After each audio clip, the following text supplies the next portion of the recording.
Tonight, a woman with painful lesions on her body, an Army veteran with alopecia, and we get some critical updates. It's the Chasing the Cure after show on AfterBuzz TV, and it starts right now. I'm Maria Menounos, and you're tuned in to AfterBuzz TV, the ESPN of TV talk. Now, let the buzz begin. How's everyone doing out there? Hope everyone is feeling well. The weekend is almost here. Friday Junior. How's everyone doing? It's Flobo Boys, the Chasing the Cure after show. You're looking to Chasing the Cure, and we are dancing the robot, the prom queen. What are we doing? That was supposed to be the Millie Rock, but see, I don't know. I got no rhythm. I'm sorry. You know what? Don't ever disrespect them. I'm just kidding. Give it You're up supposed to know. for Black Hollywood Live correspondent Sierra Stafford. How you doing? Hey guys, I'm doing good. As you can see, I'm just happy to be here and ready to chase the cure. Yeah, I love the fact that John's in the booth. He's going to be with us all evening. This is the thing. I got to ask you a question about this episode and this series. You know, we're 9 episodes in. The season finale is here. Is it just me, or is Ann Curry a bit in her bag? She's feeling herself, right? She's kind of swagging out right now. You know, she brought out her silk, silk metallic slacks today. Yeah. Serving the girls, but yes. Okay. Shout out to Ann. Things I cannot say. So overall thoughts about today's episode, today's updates, and our cases and our patients. Just what overall thoughts? I actually like this episode. I like the fact that, you know, it is October. We know it is Breast Cancer Awareness Month, and I just find it like very coincidental that, you know, they actually talked about a case, and a breast cancer survivor was on this episode. So I thought that was pretty cool to talk about and have on this episode. But as well as we got a lot of more new cases. We got a lot of old people back as well to talk about their cases. So I actually enjoyed this episode. Yeah, for sure. I mean, I guess I feel like I'm at home and I'm comfortable with the normal row of doctors. You know, we got Ras Gupta doing the not so urgent care bit. I almost feel like I was part of his family now. Somehow took time out of being a new dad or a repeat dad to come in and come early for this episode. That's how much dedication he has. That's major. Yeah, I don't know if I can do it. I'll just take the week off. I wonder if his wife is kind of like, for real, you leaving for real? Like, I'm sure, but we don't know. Contracts, obligations, contracts. That check gonna take care of that baby. That's what he said. You're right. It is October. It is Breast Cancer Awareness Month, and our breast cancer survivor was actually our first case of the evening. Jennifer, at 16 or 17, there were both instances. She got a tattoo, and 6 months later, she had her first mole, and it kind of progressed into an array of lesions. Walk me through that case. Okay, yeah. So that's the case I kind of hinted at earlier. So yeah, Jennifer, she's 30 years old. That she got the tattoo on her body at 16. She got pregnant at 17, and so the lesions started after the tattoo, but of course after her pregnancy they started to grow more. Right. And then so in the midst of her getting tested for the lesions on her body, she discovered she had breast cancer. Right. And thankfully that she was a breast cancer survivor, but they're kind of trying to see, you know, with all these things happening, like, you know, the tattoo, her getting breast cancer, and then also her getting the lesions, all this tied into her having a bad immune system. Sure. And that's kind of what led to her having her autoimmune disorder, which is dermafibroma. Right. So just stepping back a little bit, that must be a little bit like difficult to think that for so long that it was something you chose to do which caused that, right? Exactly. I know, like, there's so many diseases and illnesses that just happen to you, like, surprise, gotcha. But to think that for a while she thought that her deciding to get a tattoo was pretty bad, right? Yes. And yeah, I want to actually say it's actually crazy too, because a lot of times, and it's just for not just breast cancer, but a lot of times, you know, we go to the doctors for normal checkups or just normal things, and we find out, oh crap, we have something major. Because my mom had breast cancer, and she went to the doctor just for a normal checkup, and next thing you know, she has first stage breast cancer. So really, it's important to go to the doctor just regularly, even if you don't feel like anything, like your normal every yearly checkups. Just make sure you go, because you never know, you know, what can be happening. And a lot of times these diseases don't have symptoms. That's true. So I just want to give that quick tip, because same thing with Jennifer, you know, she went for, you know, the lesions and found out she had breast cancer. Right. So that's just a tip to put that out there. Oh, well, thank you for sharing your story. Yeah. I appreciate that. We also see the reappearance of Dr. Wendy, who seems to have like the best record if we're keeping track here on this show, finding an array of treatments, saying that, the tattoo is something that you did, but is not related to these lesions. That must be the total breakthrough that she was looking for, or Jennifer was looking for. before.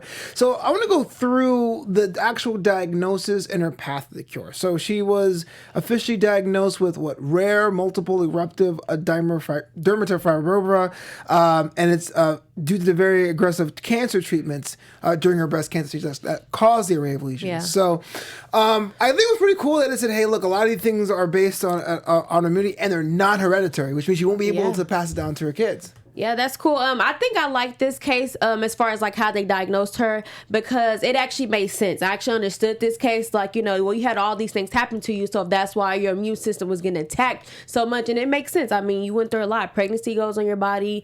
Of course, chemo and radiation does a lot to your body alone, and then the lesion. So it makes her case make sense, so I'm glad she has an answer, and it's not, passed down to her children. Oh, yeah, for sure. Her two sons. And then the tattoo was definitely not a cause of that. She also got some shout-outs from the Oakland Raiders. Tell me about that. Yeah. The fact that that Colton Miller and Josh Jacobs. Now, okay, we've seen this before. The celebrities. So listen, I'm not a sports fan. I understand that. Okay. The celebrities walking in or appearing on the show and being like, yo, and we got more to this episode too. It's like, hey, man, I just want to say I'm with you. I mean, I guess that's great because you're a fan of whoever's saying it to you. But I wonder, how do they actually pitch this to I mean, are they saying, like, how hey, they get them to come on? Yeah, on their phone. Like, is it kind of a thing where it's like, do you want to do it? Is it kind of thing like, is that a real show? Like, I wonder how they go about finding the celebrities that are really able to do that. Well, I'm pretty sure it goes by asking the people that come on the show, like, who they like or whatever. And I'm pretty sure, like, this is a big show on TBS, TNT. Yeah. They got connections. So all it takes is for their team to reach out to their publicist. And, I mean, they can easily, they have a track record to see that Chasing the Cure is a big deal. So, okay. Yeah. I mean, I don't think it's that hard. And then, of course, if you know what they want you to do, it's kind of like, how could you say no? Yeah, see, that's like, I get the whole connection thing, but I can imagine being a celebrity being like, you want me to do what for what now? I don't know what that disease I don't know this person. I'm good. You know what I'm saying? Like, it must be kind of difficult. But. I mean, I get it. It could be odd, but like I said, you couldn't say no, though. Right. How you be that guy? It's like, if you put you on blast on TV, like, oh, we asked Flobito, but he told you no. And I'm it's not sorry. the only show that does shout outs, on fan-related type things. So I'm pretty sure it's not that hard. Okay. Before moving on to the next case here, can you tell the world how to listen to this AfterBuzz show and other AfterBuzz shows? Of course, guys. So thank you for tuning in with us every Thursday to watch Chasing the Cure. But not only our show, thank you for supporting all the AfterBuzz shows on here. So make sure you continue to comment, subscribe to all of our channels, and make sure you also go listen to our iTunes channels to give us those 5-star ratings. We're also on Spotify as well. So thank you for always tuning in with us, listening to us, and rocking with us. And we love you and appreciate you guys. Man, that was quick and concise. I forgot that. Sorry if that was too quick for you guys. But No, you got not it. at all. I was like, yo, you got to hit all the marks. I'm down. I'm going to subscribe right now. And we do read some of the comments, and we look at that, how we could improve the after show and other after shows for AfterBuzz TV. So that's all good. So, update. Test run. Yes. Now, this was a case you talked about a couple weeks ago about an active mom who had mouth lesions. And because of these mouth lesions, these sores, took this steroid treatment that basically causes her to gain weight and stage 2 diabetes. Now, just your perspective on the quick update of test run is how's that progressing? Yeah, so her story was interesting too. So we know that she had an eruption of mouth sores, and then her mouth started to swell really badly. So she started taking steroids because they actually start to help, with the mouth sores, but it was causing her to gain massive weight. Yeah. So we actually got, we didn't get much from this, but It was a quick one. Yeah, it was a quick one. But towards the end, we got a lady that came in and gave her advice. She had similar issues, and she basically told her to stop taking the steroids. Yeah. Just stop taking them. She had the same thing. She was taking the steroids. So, it's kind of all we got. Yeah. But I do want to see, okay, she stops taking the steroids. Okay, cool. The weight goes away. But what is going to be the substitute? Because steroids are supposed to be helping her mouth. Right. So I just want to know, if they get something that actually helps that part of it. I gotta ask her to speculate here. Do you think that she's really on a path to recovery, or there's a lot of extra issues I think they're not being addressed here? There's obviously the weight gain due to the steroid use, but a lot of times I feel like she has to learn to trust her body again, if I could be so bold, to exercise or to eat right or to actually help with that reversal of that. Or am I just crazy? I think with this episode, or just this case in general, we got more of what to not do. Yeah. But what's the resolution as a whole? I think that's what we're missing. Right, and I think that's going to be happening on our season finale episode for sure. Yeah. Moving on, we got Cathy, which was a Army veteran that served in the first Gulf War. I'm not sure if it's Desert Storm or Shield, but the first Gulf War.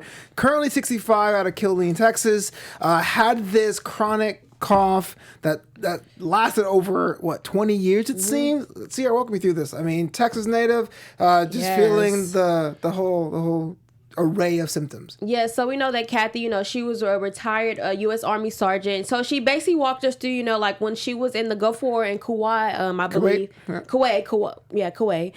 She was exposed to smoke from the oil refineries. And she said it was so strong that when they inhale, that black smoke would come out of their nose. So she felt like that had a lot to do with her horrible coughing. She starts to get hair loss as well. So her case is interesting too because hair loss, coughing, doesn't mix. And so, but come to find out, she has a gastric reflux disease, gastroesophageal reflux disease. So that's what they diagnosed her with, which is good. She now knows what the cough came from, but they're still trying to figure out the hair loss part. So they mentioned doing alopecia tests, things of that nature. So, yeah, I mean, that was definitely a situation for me where I thought that it would be almost too easy if it was like this rare disease, right? So it was a combination of factors, even though I wouldn't say that being near oil refineries is healthy necessarily.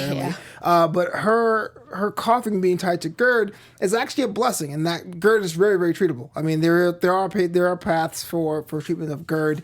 There's not a cure, for example, but definitely it's a lot. There's a lot more people suffering with that condition. Love the fact that her husband was like pushing her case through the Chasing the Cure wire, because that's real love right there. Shout out to his earring, man. It was majestic. It was like rose gold or something. He just came and said, "Look, I'm coming on the show. Let me show y'all something." Yeah, that's what's up. Her alopecia was in parts too, so it wasn't just like, okay, you're just bald. It was like, oh, there's actually parts of growth. So there may be a case for her to actually have some hair regrowth, which is what she was looking for. And she can start singing again. They mentioned that she used to sing, so she possibly, start singing again. Like you mentioned, her hair, because they said, some of her hair is still there, so it's hope that it'll start to grow back as well. And shout out to Shamar Moore. I just want to say. Okay, so. Talking about shout outs, right? You see Shamar Moore, she's all hot and bothered, touching her husband's knee like, that's a real man right there. Mr. See your grandma, Shamar Moore. All right, that's what's up. Shamar was looking good, but he came and gave her a shout out, and she was so happy. You can just see she lit up. I think it's the first shout out that somebody just was like, ooh. Right. So that was cool though to see her happy. Yeah, also, this is the scene that we figured out that Dr. Ross goes through that came back early from his paternity leave, which is pretty dope. Yeah. Also, like the fact that even though we don't have a cure or a path to the cure for alopecia, she doesn't have to wear a wig. It felt like that was a part that she was very, very adamant about. Like, I ain't wearing a wig. I've earned this or whatever has happened to me. So, pressure out to that. Moving on, Strange Affliction, which is a segment within the segment. This one was kind of interesting to me. So, little Leela, 4 years old, is actually allergic to the sun. Sierra, walk me through this. Yeah, so little Lila. Sorry, little Lila. She's allergic to the sun when she goes to the sun. Oh, she's only 4 years old, by the way. Let me just start there. She's only 4 years old, and when she goes to the sun, she gets 3rd-degree burns. She goes to the sun? Yeah, go outside. Oh, when she goes outside and the sun is, she can't be in the sun. So she gets 3rd-degree burns, and her parents actually say, they have sun damage, but theirs is treatable. It actually goes away. But in her case, it's severe. So it isn't her DNA, but hers is kind of different because they can't fix it. And what was actually kind of crazy that they have to use a UV meter and basically check how strong the sun is before she can go outside and play. Yeah. So this is very serious. And imagine as parents, you have to go track the sun. That's true. I didn't even know that. For one, I just learned something. I didn't know UV meters existed. I did not either. So the fact that you can have access to that is like, wow, this is serious. Isn't it? At least to me, it was kind of unique to say that these guys live in Albuquerque, which is a desert town where sun shines like 300 days of the year. It sounds pretty rough. So they're saying that yes, that when every person gets damaged by the sun, and you usually recover, but it does not, and actually has to wear like a costume or a bubble out there. That reminds me of a story of I think an article I read in New York Times 10 years ago about the Las Vegas vampires, where the few people that may have sun damage or allergic to the sun move to a town like Las Vegas where they can work during the night, that have a giant nightlife to avoid that sort of thing. So it kind of makes you wonder, at least for me, the long-term prospects of Leela, and if she's going to be someone that's going to be able to do that, or will this be treatable or not. But I think it's kind of cool that we had a happy ending here, happy-ish ending here, that they know exactly what's wrong with her. Yeah. Well, you said we do know? We kind of know that they have a treatment plan as far as her not going out in the sun. She has a little protective gear, but there's no cure, right? Yeah, and that's why I don't know if we're going to see more of that on the next episode, but I'm kind of... Because, when you hear sun damage, damage, you think, you know, put on sunscreen or it just goes away. But like they said in her case, it's not. So I mean, it is interesting to see how can we fix this. And I know people that can't go in the sun because it's bad sunburn. So they just have to wear long clothes all the time. So we'll see how this goes. The actual diagnosis here is xeroderma pigmentosum, which gets blisters by the sun. So you imagine getting painful blisters or whatnot. And finally, as far as the last case, we get a little bit of hint of Rory, which if you've been watching the after show, this is what I've been asking for weeks. An update about Rory. Tell me about this, Sarah. So Rory, she was the very first case that we saw this season of Chasing the Cure. So we've been like, where's Rory? So great news for Rory. Actually 500 people. So if you don't know that Rory, she lost her voice. And so last time we checked in, you know, they were trying to figure out a way to get her voice back or people to donate their voice. So 500 people donated their voice. Yeah. That's crazy. So shout out to those 500 people Stepping for up. being great citizens. And so now they have an app. What was the name of the app again? I don't have it on me. Okay, well, there is an app. We'll get it for you guys. Sorry. If you know it, just drop it for us. But there is an app so she can actually type what she wants to say, and then she can press play, and they'll actually read a voice similar to her voice out loud so she can actually be talking again. Yeah. And they actually tested it out in front of us, and we saw it. It was pretty cool. What do you feel about it? I feel like, hey, she's able to express herself, and that's great. And we'll get more information about next week. But I can't say I'll donate my voice. I feel like it would be cool to do. Like, I donated a voice for this if it was a guy, I guess, the analog. But like to hear my voice on someone else would trip me out. Is that weird? I think the fact that they said it sounds like her. It kind of, well, not all the way, but it closely sounds like her. Right. Listen to the voice. Now, I don't know how Rory sounded before this. True. But I want to know, does it really sound like, you know, her? Right. I don't know, Shade. So, of course, we're happy, but it's kind of like, you know. My question I have with the voice is, I don't know how advanced it is. Is it able to ascertain inflections? Like, can you do an angry voice? Can you do a happy voice? Yeah, I want to know how far. And not to say, like, because we don't want to sound like, oh, guys, really? Like, she got something. We don't want to sound insensitive. Definitely not. We love Rory. Of course. No, seriously. We're waiting for this case. And we're glad people donated. But it's kind of like watching it and actually watching the scene and hearing it play back.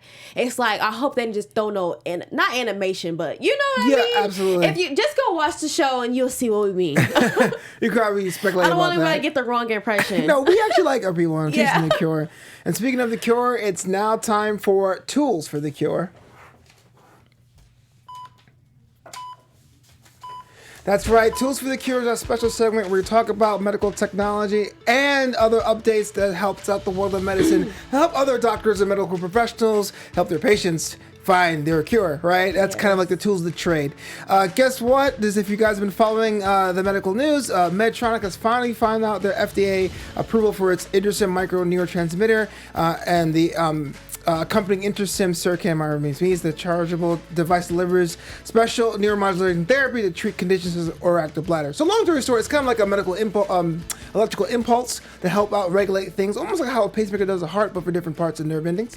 The fecal incontinence, obstructive urinary retention, and urinary urge incontinence. So the FDA submission, it says, by InterSim Micro has led to a significant milestone for Medtronic and a leap forward in our 20-year history of leadership in sacral neuromodulation. Now, what does that mean for us?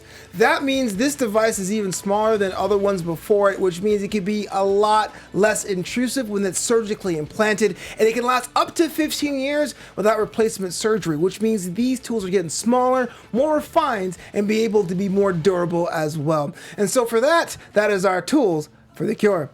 Cool. Yeah. Isn't that cool that they're just working on making things smaller? Like our phones are getting smaller, our like cars are getting, like whatever it may be. Phones are just getting, I don't know what phone's going to look like in the next 10 years. Just a piece of glass. Technology in general. I don't know what it's going to look like. Yeah, mind blowing, but definitely great. Yeah, moving on. It's now time for our news segment.